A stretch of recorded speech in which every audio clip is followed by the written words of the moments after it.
विधायक रवि राणा ने अमरावती में अनियमित जलापूर्ति को लेकर महाराष्ट्र जीवन प्राधिकरण के अधिकारियों से मुलाकात की और पानी की योजना में सुधार के लिए सख्त निर्देश दिए। अमरावती और बंडेरा शहरों में पानी की अनियमित आपूर्ति से परेशान नागरिकों की समस्या को लेकर विधायक रवि राणा ने महाराष्ट्र जीवन प्राधिकरण विभाग के अधिकारियों से मुलाकात की।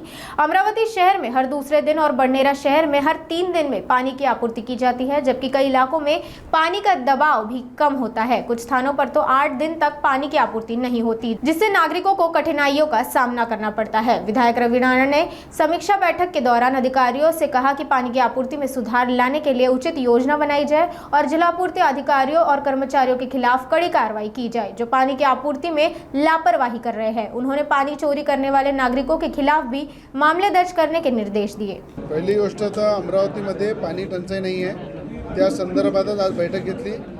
अप्पर वर्धा डॅमवरून अमरावती शहराला येणारं पाणी ते अमरावती मतदारसंघ असू द्या, बंडेरा मतदारसंघ असू द्या, मुबलक पाणी असताना 5-5 लाख लिटरच्या क्षमतेच्या टाक्या 4 वर्षाआधी होत्या, त्या 20-20 लाख लिटरच्या केल्या। फिल्टर प्लांट जो आहे आमचा तो 5 गुणा त्याची कॅपॅसिटी वाढवली।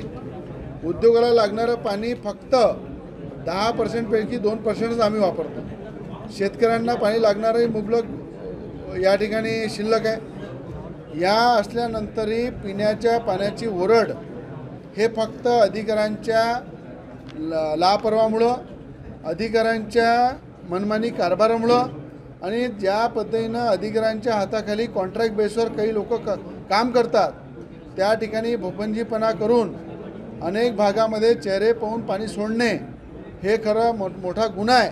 म्हणून या संदर्भात सगळ्या अधिकाऱ्यांना ताकीद दिलेली आहे की पाण्याची टंचाई नसताना फक्त पाण्याचं नियोजन करा, जे लोक पाणी चोरतात त्याच्यावर गुन्हे दाखल करा, एक चांगला स्क्वॉड निर्माण करा, त्या लोकांचं बॅनर त्या ठिकाणी लावा, पेपरमध्ये यादी पब्लिश करा आणि जे मोठमोठे लोक लाखो रुपयाचे बिलं थकीत आहे त्याच्यावर कारवाई करा। आम जनतेवर कारवाई करू नका।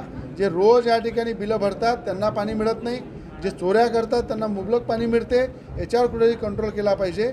पाणी सोडण्याचं नियोजन व्यवस्थित केलं पाहिजे। अमृतच्या माध्यमातून 950 कोटी रुपये जवळपास आम्ही अमरावती शहरासाठी आणले। अप्पर वर्धावरनं पाईपलाईन, नवीन पाईपलाईन आपण टाकत आहे।